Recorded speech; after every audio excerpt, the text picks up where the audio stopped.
Hola, ¿qué tal? Te saluda Eli, dándote la bienvenida, hablando de un tema de química. Vamos a hablar acerca de un tema que es pues de bastante controversia y que hoy en día pues tiene mucha resonancia por el asunto en el cual se maneja la situación alimenticia. Vamos a hablar acerca de lo que es la determinación de la concentración de edulcorantes en bebidas energéticas. Este tema es muy frecuente hoy en día debido a la situación de salud que muchos países enfrentamos respecto a lo que es el exceso de glucosa en la sangre, pues se buscan bebidas alternativas o se busca mediar o establecer o producir medidas o bebidas en las cuales el azúcar no esté presente. Entonces, este tema es importante porque vamos a analizar cómo es que se han habituado a emplear estas sustancias, qué ventajas y qué desventajas tiene y cuál sería la concentración permisible para el consumo.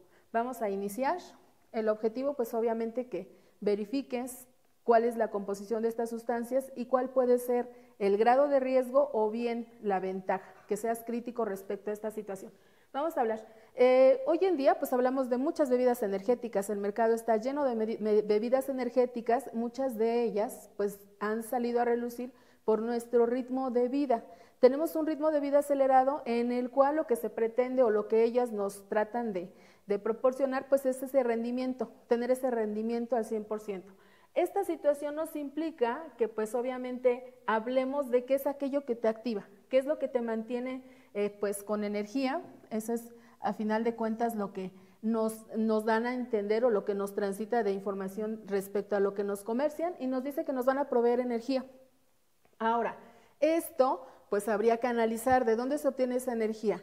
Habitualmente pues sabemos que es un exceso de carbohidratos, es por ello que pues también esto tiende a apoyar. Recuerda que los carbohidratos son biomoléculas de energía inmediata, es decir, si tú te sientes un poquito con la pila baja y tomas lo que son o consumes carbohidratos, de inmediato te vas a sentir estimulado. Entonces, estos, decíamos, son estimulantes que pues obviamente pues te dan rendimiento, pero pues también ahí nos mencionan, en realidad no te van a proveer energía, te van a estimular.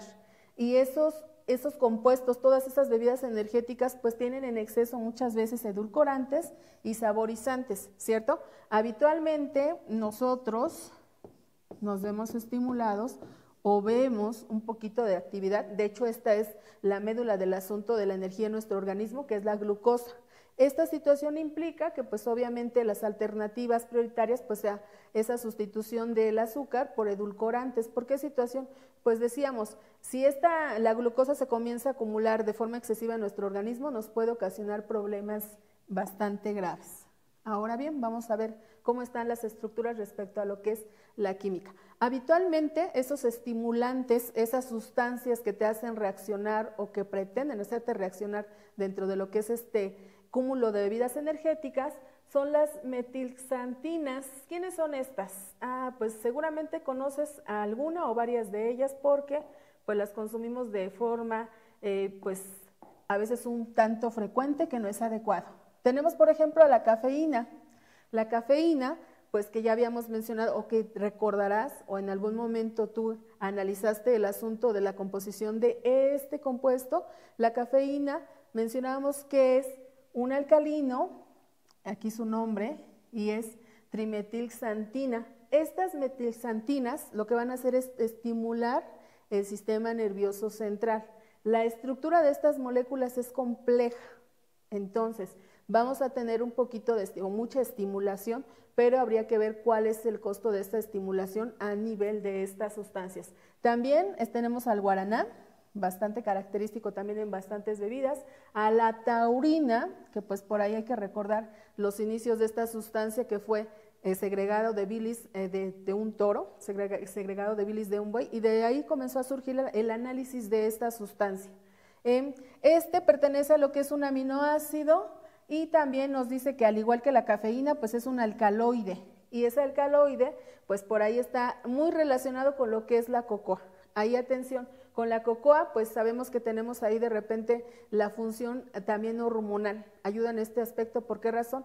Esa estimulación es una estimulación mediada como suave, y esa estimulación suave pues obviamente es placentera y es muy similar a lo que ocurre con lo que es la cocoa. También tenemos la teobromina 3,7-dimetilxantina, también es una de la familia de las metilxantinas, y también la teofilina, que es 1,3-dimetilxantina. Recuerda que en química vamos a tener esta partecita de lo que son los restos alquilo.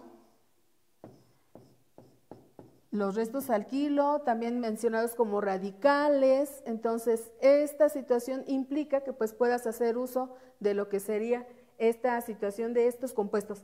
Dimetil, ¿qué nos menciona? Pues el prefijo di significa 2. El prefijo di significa 2. Metil, estamos hablando de una ramificación de un carbono. ¿Sí? Recuerda que respetamos los prefijos, el prefijo met significa 1, entonces tenemos esa ramificación y me está indicando, estos son los localizadores, a estos les nombramos localizadores. ¿Por qué razón? Pues porque me van a decir en dónde está ubicado ese radical, esa ramificación en dónde se está aplicando. Entonces, si tengo a la molécula principal, lo que voy a agregar son estas posiciones. A partir de estas posiciones puedo agregar los metiles que me indica, puedo agregar, aquí por ejemplo me dice tri. ¿A qué se refiere ese tri?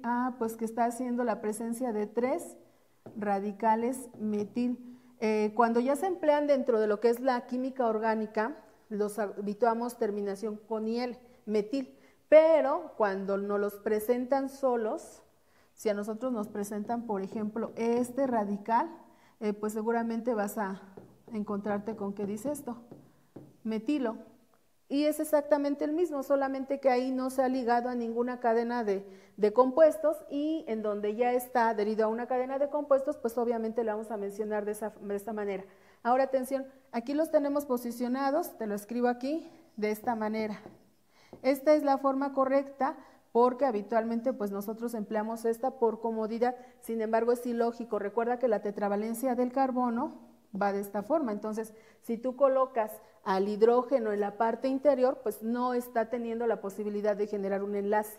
En realidad, quien genera el enlace es el carbono. Por eso ten cuidado cuando hagas o estructures tus cadenas, porque el hidrógeno deberá estar en la parte externa. De esta forma, pues va a permitir que puedas establecer los enlaces. Muy bien. Ahora, tenemos dentro de estos edulcorantes, algunos que son de origen natural y algunos, la mayoría, de origen sintético. Vamos a analizar a algunos para que puedas conocerlos y puedas identificar sobre todo en dónde están presentes y por qué razón son sustitutos de lo que es la mayoría de lo que son los azúcares comunes, sacarosa, fructosa, glucosa. ¿Qué va a ocurrir? La sacarina, por ejemplo, en el caso de la sacarina es sintética. Esta sacarina es una amida o también sulfobenzoica y su fórmula molecular, mencionábamos, es química orgánica. Vamos a analizar cómo está esta estructura molecular, en donde me dice que es la presencia de 7 carbonos. En esos 7 carbonos también tengo la presencia de 5 hidrógenos, vamos a analizar, tengo también lo que es la presencia de azufre. Tenemos la presencia de azufre y tenemos lo que son oxígenos. Me dice que hay 3 oxígenos. Recuerda que la química orgánica te va a dar la facilidad de indicarte qué grupo es el funcional, de indicarte la posición y también cuál es, en este caso, pues la cadena principal o la estructura molecular principal. Entonces, este edulcorante pues fue elegido por una característica. Pues tiene una capacidad de ser 300 veces más 300 veces más dulce que la sacarosa, que el azúcar normal. Entonces imagínate el poder edulcorante o el poder de endulzante que tiene este edulcorante.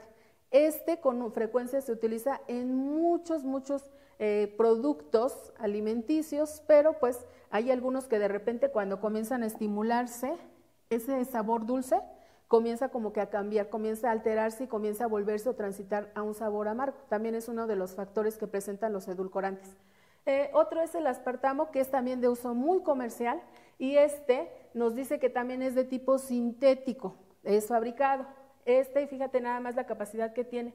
Nos dice que tiene de 150 a 200 veces el poder endulzante de lo que es la sacarosa, permíteme.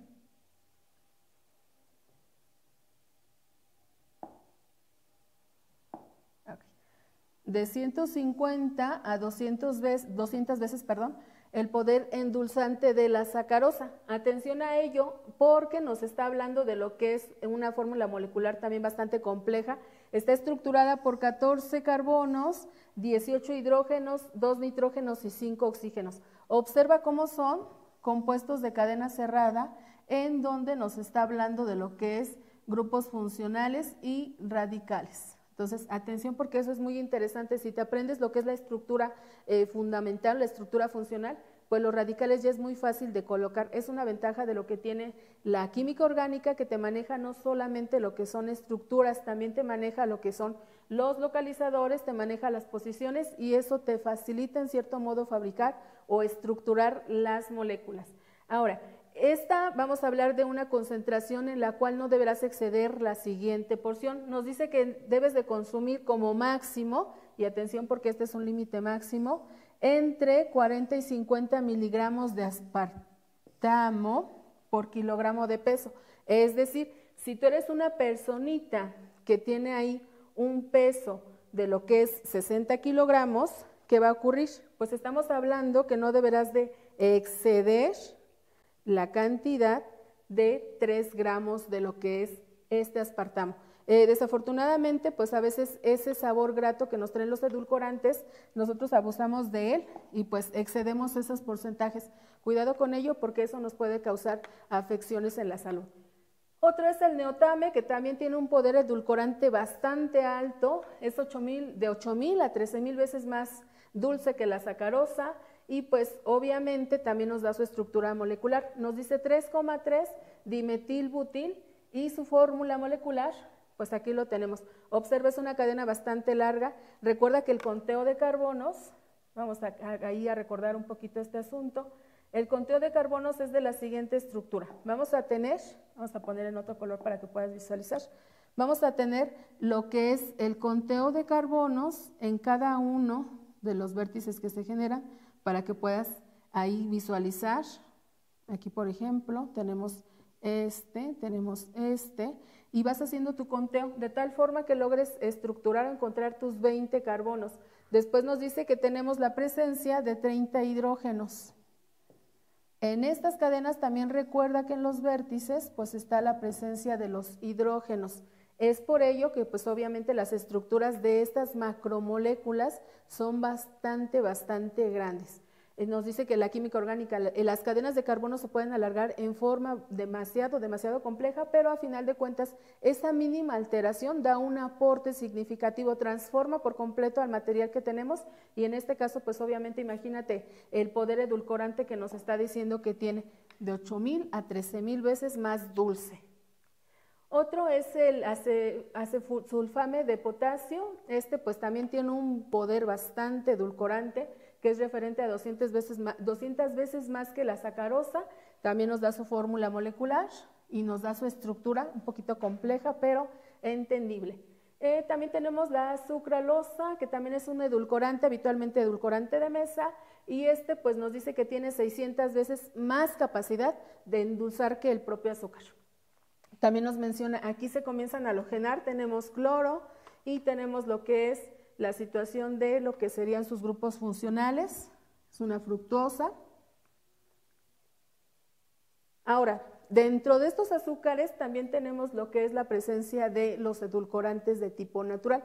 Ya decíamos que vamos a tener sintéticos, pero también hay naturales. En el caso de los naturales, pues nos dice que del azúcar puede proceder de lo que es una reacción de lo que sería alcohol. A través de esa reacción en donde vas a ver una oxidación de un hidrocarburo, pues estamos diciendo que se puede obtener alcohol. De ese alcohol podemos obtener sorbitol, xilitol, eritritol y son edulcorantes de tipo natural. Estos proceden a su vez o pueden formar otro tipo de edulcorante que puede tener una capacidad mínima de 300 veces más dulce. También tenemos la braseína, que es producto también de una fruta y pues también tiene una estabilidad de lo que es pH entre 6 y 8. Y después tenemos lo que son algunos de las concentraciones de estos edulcorantes que, vuelvo a repetir, habría que analizar a largo plazo cuáles pueden ser sus desventajas, pero a final de cuentas se presentan como una alternativa muy óptima para lo que es la industria, sobre todo la industria de la gastronomía y la producción de alimentos. Si observas, pues es mínimo el consumo que debes de tener de estos, así que ten cuidado con lo que consumes, con lo que tomas. Estas bebidas energéticas a la larga también te pueden provocar problemas cardiovasculares porque estamos forzando al organismo. Espero te sea funcional esta información. Nos vemos para la próxima.